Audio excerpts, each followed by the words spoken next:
You're looking at the new Mercedes-Benz SLR McLaren Roadster. Or to put it another way, you're looking at £350,000. It's the new drop-top version of what's supposed to be the ultimate Merc, which means it's the sensible supercar. So it does 207 miles per hour, but it's also got airbags for your knees. It has 626 horsepower, but it's got an automatic child seat sensor. It does 0 to 62 in 3.8 seconds, but it's got heated mirrors. Brilliant, I hear you say. Let's get one, says the missus. Whoa, whoa, whoa, hang on a second. Hold those horses. Let's be rational for 1 second. Mercedes also built the SL65, a very quick GT with a retractable hard roof, less powerful but more torquey, for a mere 150 grand. So how the hell can they charge 200 grand extra for an SLR? Well, a lot of it is to do with this badge. The SLR is engineered in the same British factory where they make Lewis Hamilton's F1 car.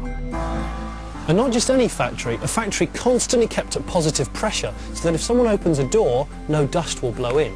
A factory where every one of the workers wears tailored Hugo Boss overalls, which won't scratch the cars because they're completely seamless.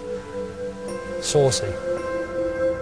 It may look German, but hidden away, a reassuring Made in England badge proves its nationality. Well, the fun really starts when you press this lever, and suddenly you get this beautifully multiple hinged butterfly door. The climbing is a bit of an issue for someone my height, and if I was wearing a micro skirt I would have probably compromised my dignity. But once you're inside, it's ever so comfortable. You've got a lot of Merc hallmarks, and there's also 5 different types of driver's seat available on the SLR. And if I decide to get fatter or indeed fitter, they'll adjust the seat accordingly using special pads. But here comes my favourite bit. On the top of the gear knob is the starter button, very Top Gun. Excuse me for a minute.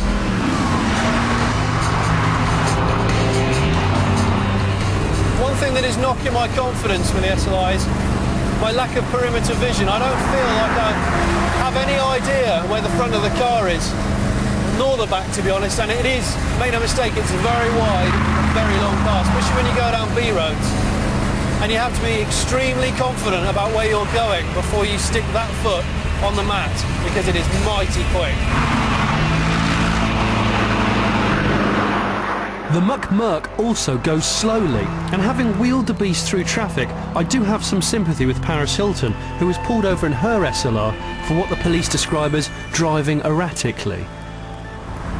Now, I don't think she was drunk, and although she was probably wearing high heels, the SLR is fairly difficult to drive smoothly, and that's largely because of its rather snatchy ceramic brakes. And the key to this is, according to Mr. Nadell, to apply the pressure smoothly, slowly and then firmly. A bit like driving an old car, really.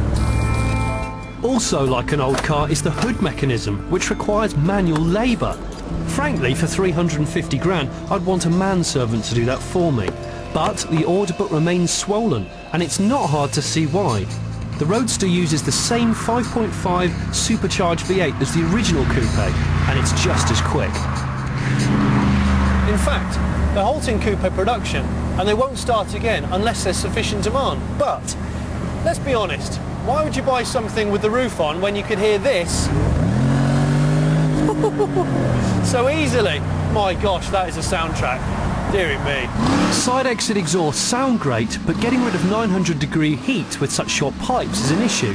So the SLR has chimneys. Allow me to show you, but first I've got to lift up the bonnet, which is not particularly easy, but then again you wouldn't want it to come up too quickly because it doesn't want to fly off at 207.